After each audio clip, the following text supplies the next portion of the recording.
This is super exciting. I've been really looking forward to this.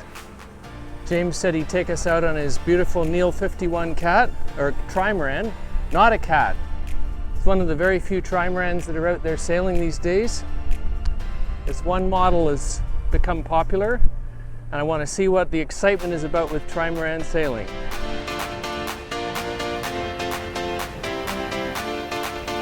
We're Sheryl and Paul Sheryl, hosts of the Distant Shores Sailing Adventure TV series.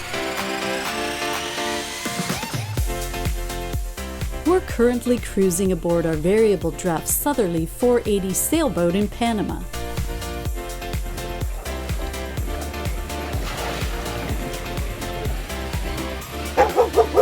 Hey, Elba. Hey, beautiful. Very welcome on board. The ship's name is Carry On, and so she's a cruising trimaran made by Neel in La Rochelle, and she's 51 foot. So in fact that's 15 meters long and 9 meters wide.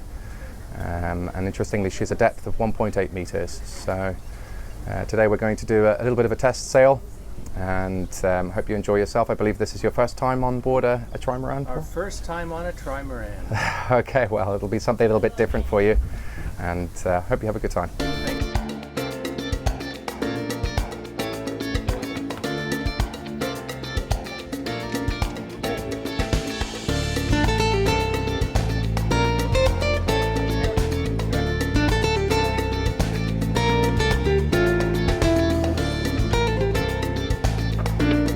Thanks, Eddie. When you're coming out of port, the rudder is quite far forward, so that means that actually the biggest problem is just trying not to hit the stern on the quay. So that would probably be the most difficult thing in general. So we're just going to go out. The wind's thankfully pushing us off the pontoon a little bit, so we're just going to go out a little bit like that and then come around so that this stern here on the starboard side doesn't touch the quay. It handles a bit more like a monohull in port, Yeah, right? exactly. Except 3 times as wide. Yeah, so that's basically it. You've just got the one engine, so and a thruster, just a bow thruster. But because of the freeboard, she's a little bit harder work than a catamaran, I'd say, a little bit.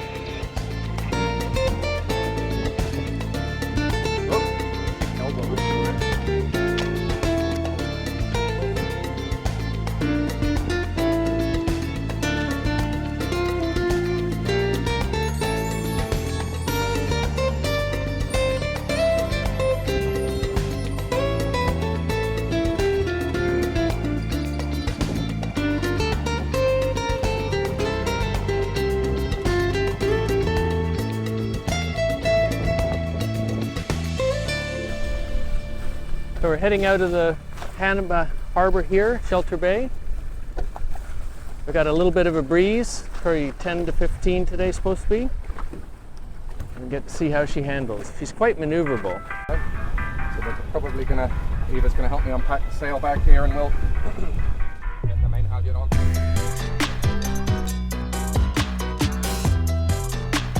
The square-top main can tend to get caught in the lazy jacks, but that's a problem with many lazy jack systems, and Eva clears it quickly.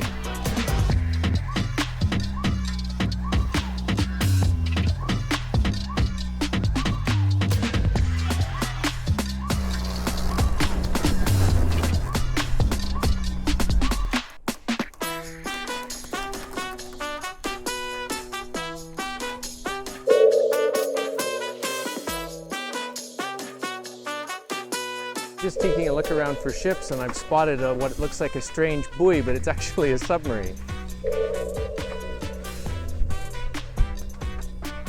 So this really is all lines back to the helm station, pretty much, including the port and Genoa sheet and everything. It is, I have to say, it's very easy to single-hand the boat. I did it for about 13, 14 months before I met my girlfriend. So it is possible, but you know, it's obviously tiring as well, just sailing on your own. It's nice to have a bit of company, especially beautiful company. We've got a pretty amazing view from the saloon. When you have a trimaran gets to be this size, you can do amazing stuff with the accommodation. Here we've got a whole massive galley. The size of this accommodation, you can see, is just enormous. but there's still amas and accommodation in the hulls as well. Again, when the Tri gets this large, there's space down here. Let's go and see what one of these is like. So this is the starboard hand ama, which is mostly flying. So there you can tell when we've hit down and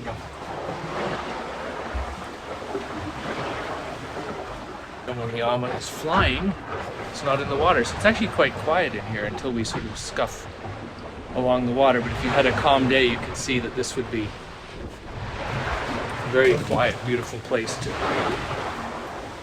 have a nap. All right, we're back in the saloon. She just doesn't roll over as much as a monohull would. But she's pretty much got the stability of a catamaran with the sort of some of the characteristics of a monohull. One of those characteristics is the ability to point upwind better than a catamaran, but it's when we lay off the wind that she really starts to fly.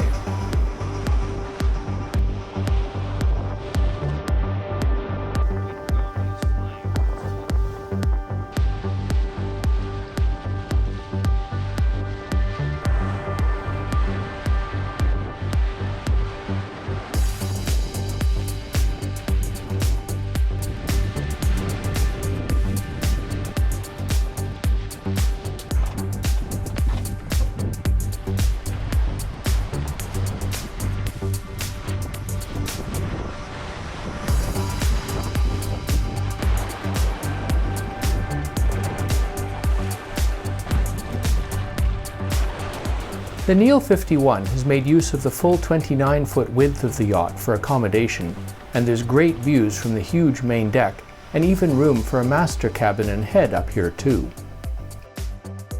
To give an idea of conditions on a rough day at sea, let's leave Panama for a minute and listen to James from one of his videos on a recent crossing in the Mediterranean. So 30 knots apparent because we're obviously going up against it. So as you can see, according to the weatherman, this is 1 meter swell, and yeah, and it's meant to be 8 knot winds, which in fact it's 30 knot winds, and I did definitely give this at least 6 meters, with the occasional 8. It's starting to look a little bit like the North Sea here, but I'll leave you with this one. There's thankfully no breaking waves, but I'm bracing myself for impact.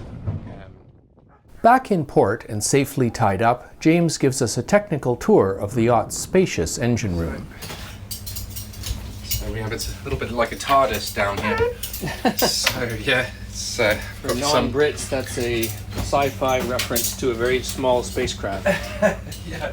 This is an amazing tech room here. Well, you can see that it's about 6 foot, maybe more, 6'2" headroom. So I'm exactly 6 foot. So it shows. So you can see that it's pretty much the same layout, but everything's very accessible. And I think it's inevitable that if you're taking a sailing boat across an ocean, you're going to have some administration and some technical stuff to be doing. Washing machine, generator. Yeah. So she's 11 kVA, and the generator, and of course we know with the multi-hulls that weight is very important. That's 150, 130 kilos or something. Yeah, it's about that. Yeah, I'm not sure that's even dry. So we've got washer dryer, which is great because you can just put your stuff in, one less job to do, does your washing and drying for you. We've got 616 litres of water and 616 of diesel on the other side. And then on the starboard side here, just going to jump across here, we've got the normal inverter, but it's a 5,000 watt inverter. And I think that's important if you as the ships get bigger, you need that extra power. So we have 4 cabins inside and 2 small cabins outside in this boat. So you definitely need the 5,000 watt inverter, I think. And then your typical shore power charger. This is slightly different. This is a permutation box, it's called, which is a translation from French, but it basically just decides if you have the generator on or the shore power, it automatically decides which one is going to give power to the boat. And then you can see that I've got my Victron gel batteries. That's or right. AGMs? Yeah, sorry, the gel batteries. Yeah, the gel. So I think if I was going to do it all again, I'd probably have half as much, but in lithium. But of course, the lithium's it costs a bit more. But you have less weight, and so weight on a multi-hull, of course. So if I had the combination of the integral setup, and I had half as much weight, but double the kind of the usable amp hours, I'd say, with lithium. That's probably what I'd go for. And then what's beautiful about this is that it's all pretty easily manageable. You have your genset battery, your engine battery, and you can see they're labeled. There's all my 24 volts for everything, all the fuses and everything in general for the 24 volt system is here. So, but what's really well thought out is that the seacocks are all at level here. Sorry, I have a little bit of washing here, but we have the seacocks all quite easily within reach, and just behind you as well there, Paul. So, yeah. So that's quite nice. You know, it's quite comforting to know that I have pretty quick access to the seacocks. Access to everything in this is amazingly good. Yeah. So manifold of hot and cold water. Switch on this light, which I probably should have done in the first place. So we've got the two compressors. Now I'd warn anybody that's thinking about getting air conditioning in a boat that marine aircon is a lot of maintenance in general. Now this is not too bad. It hasn't been too bad once you get familiar with the system. But of course, unless you're going for a very new progressive technology like Paul and Sheryl have done, which I'm very grateful for, because for their pioneering efforts, somebody like me can adopt it. But it's viable. So you can get away with having not having a generator now, and I could probably run this aircon system on the integral system. So that's pretty groundbreaking stuff. So anyway, so as I go in here, this is the main engine. So she's actually warm at the moment, and it's a 75 horsepower D275 from Volvo Penta. And I think the engine is wonderful. This engine room is enormous. It's enormous, isn't it? Yeah, brilliant engine. I think it's a sail drive. There's some nuances of a sail drive, and I won't go into that too much, Paul, because I'm sure you know some people feel more kind of aligned with sail drive versus shaft drive. But what I can tell you is that a sail drive, in my view, isn't ideal if you were thinking about an exploration vessel. You need a shaft drive boat, but I'm sure Paul, with your experience, you'll talk about that in some other time. But on this engine, we've got a 100 amp alternator from Master Volt, and I'd say that actually I charge the batteries much more quickly with that than I do with the generator. So the generator's for the heavier loads, such as the aircon and those things. So diesel heater, pressurizer for the aircon system, and then the filters for the water maker, and holding tank behind you. But this is very interesting. So this is quite. I think this is one of the major advantages of this boat, is that you have a Dyneema steering quadrant basically. So this is an autopilot ram, as you normally see. There's your quadrant. And it's quite a short run from the pulley blocks. This is Dyneema going straight up, and they just go up about another 2 meters to the helm.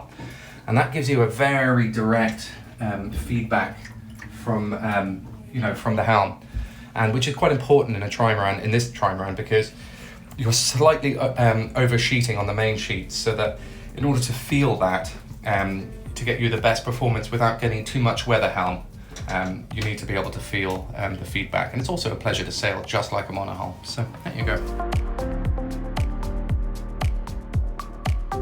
Yeah, so she's slightly different from a catamaran and different from a monohull in the fact that obviously she has 3 hulls, but it handles in port a little bit like a monohull, let's say, although she has a lot more freeboards, so the windage, it's nice to have a bow thruster.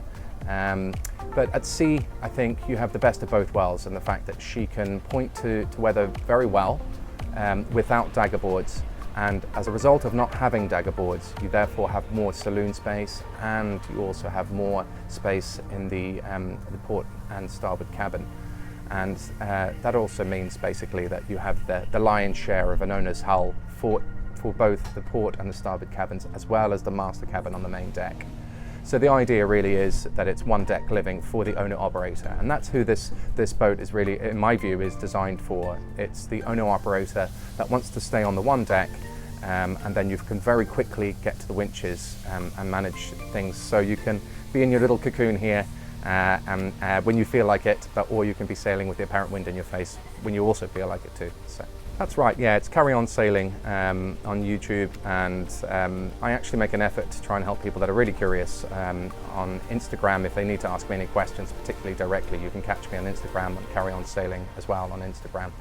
But yeah, so my intention is to help people like you both are. In fact, it's a real honour to have you on board, Paul, because you inspired me to do this, particularly inspired me to focus on the shallow draft aspect of sailing and drying out and exploration sailing. So yeah, it's nice to finally pay something back towards yourself and take you out for a sail.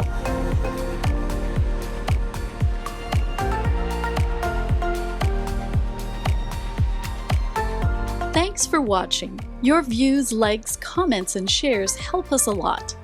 If you'd like more in-depth information and consultation, we invite you to check out the Distant Shores Cruising Club.